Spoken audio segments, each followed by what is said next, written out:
박정훈 당장의 자신의 모든 것을 다 걸어서 진실과 정의를 밝히려고 하는 이런 행위들에 대해서 정당하다고 생각하십니까? 아니면 개인의 일탈이라고 판단하십니까?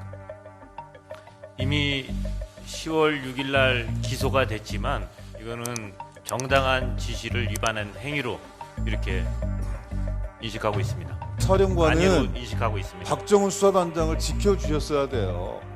끊임없이 같이 토론해 오셨고 다음 단계의 대응들을 어떻게 할 것인가에 대해서 계속 함께 고민해 오셨던 분이 해병대 사령관이시라고. 그런데 그걸 부정하고 박정훈 수사단장 개인의 일탈로 몰아서 집단 린치를 가하는데 동조하고 진실과 정의를 도륙노는데 앞장서는 것, 그건 해병대 사령관이 해야 될 일이 아닙니다. 왜 그렇게 하세요? 이 자리에서도 그렇게 말씀 주시면 안 되는 거죠. 해군은 급변하는 국방 환경에 개인적으로 뭐 아픈 일들도 있으셨고 위로드립니다.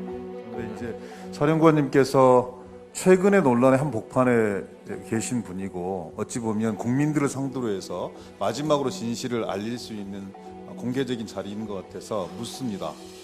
박정훈 당장의 이런 그 일련의 행위, 그 자신의 모든 것을 다 걸어서 진실과 정의를 밝히려고 하는 이런 행위들에 대해서 정당하다고 생각하십니까? 아니면 개인의 일탈이라고 판단하십니까? 이미 10월 6일 날 기소가 됐지만 이거는 정당한 지시를 위반한 행위로 이렇게 인식하고 있습니다. 그러면 기소 내용이 정당하다 이렇게 생각하시는 거네요? 그렇습니다. 그래요. 지난 8월 30일 국방부 검찰단이 구속영장 청구서에서 국방부 장관이나 법무관리관이 혐의 사실을 빼라 이렇게 지시를 했지만 이는 적법한 지시라고 주장을 했습니다. 알고 계시죠? 예, 언론을 통해서 봤습니다. 국방부 정책실에서 작성했다는 해병대 순직사고 조사 관련 논란에 대한 진실에서는 이첩 보류 지시 외에 다른 지시가 있었다는 주장은 일방적 허위 주장이다 이렇게 주장했어요. 그런데 국방부 검찰단은 이 문서의 취지대로 구속영장 청구서를 변경해서 공소를 제기했습니다. 명백한 수사 개입이거든요. 사령관, 그럼 군 지휘관으로서 이런 행동이 정당성을 인정받을 수 있다고 생각합니까? 명확한 것은 제 해병대 사령관 정당한 지시에 이첩 보류를 위반한 행위는 명확한 겁니다. 아니 A를 물으면 A를 답을 하세요. 일단 다른 말씀을 주세요.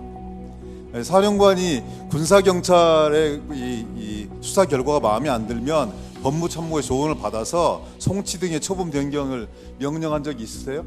혹시? 없습니다. 아니면 그런 상황이 발생하면 처분 명령을 명령할 겁니까? 다시 의원님께서 질문하시는 의미를 제가 정확히 아니, 이해를 못했습니다. 본인의 생각과 네, 그 어긋나는 이런 부분들이 있으면 그런 부분들에 대해서 부당한 지시를 내리시겠냐고. 부당한 지시가 아니라 지휘 감독 권한자로서 그거에 대한 의견. 개정된 군사보건법의 취지를 일방적으로 그렇게 해석하지 마세요. 3대 사건에 대해서는 군사 지휘관들의 손을 타지 마라. 그래서 군사보건법을 개정한 거 뻔히 알면서 사령관이 어떻게 그런 말씀들을 하십니까? 지휘 감독 권한과 관련돼서는 불법 그다음에 공정하지 않은 거에 대한 그거를 말씀하시는 거지 정당한 지시에 위반하는 거를 지휘 감독권을 배제하는 그런 그래서 부분은 사령관은 아니로 인식하고 있습니다. 박정훈 수사단장을 지켜주셨어야 돼요. 끊임없이 같이 토론해 오셨고 이 상황을 어떻게 대처하고 해병대 명예를 실추시키지 말 것인가에 대해서 계속 토론하고 다음 단계의 대응들을 어떻게 할 것인가에 대해서 계속 함께 고민해 오셨던 분이 해병대 사령관이시라고. 그건 여러 가지 녹취록 속에 다 고민들이 나와 있어요. 그런데 그걸 부정하고 박정훈 수사단장 개인의 일탈로 몰아서 집단 린치를 가하는데 동조하고 진실과 정의를 도륙노는데 앞장서는 것, 그건 해병대 사령관이 해야 될 일이 아닙니다. 왜 그렇게 하세요? 이 자리에서도 그렇게 말씀 주시면 안 되는 거죠. 답변 드려도 되겠습니까? 말씀 줘보세요.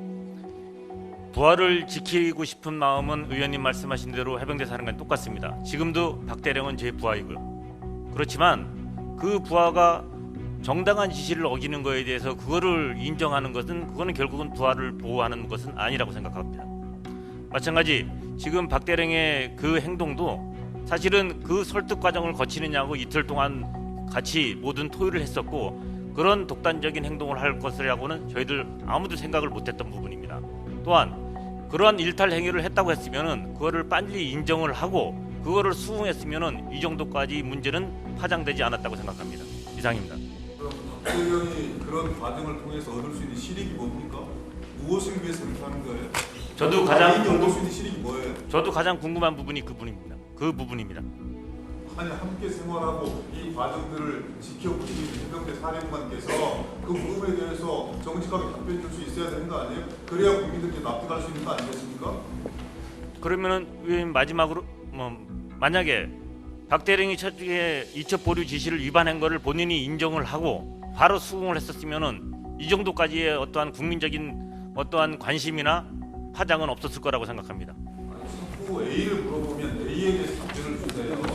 또 다시 질의를 드릴 텐데 해병대 사령관 아마 오늘 하루 종일 여기에 대한 논란이 집중될 수밖에 없을 텐데 준비 똑바로 하시고 말씀 똑바로 주세요. 예. 본질을 흐리지 마시라고요. 네, 추가 질의가 말씀하겠습니다. 있으니까 질의해 주시기 바랍니다. 지금은 반등의 추세가 세지고 있는 모습이고요. 공급이 증가하면 가격이 어떻게 됩니까? 읽을수록 똑똑해지는 지식 뉴스. 스브스 프리미엄 스프.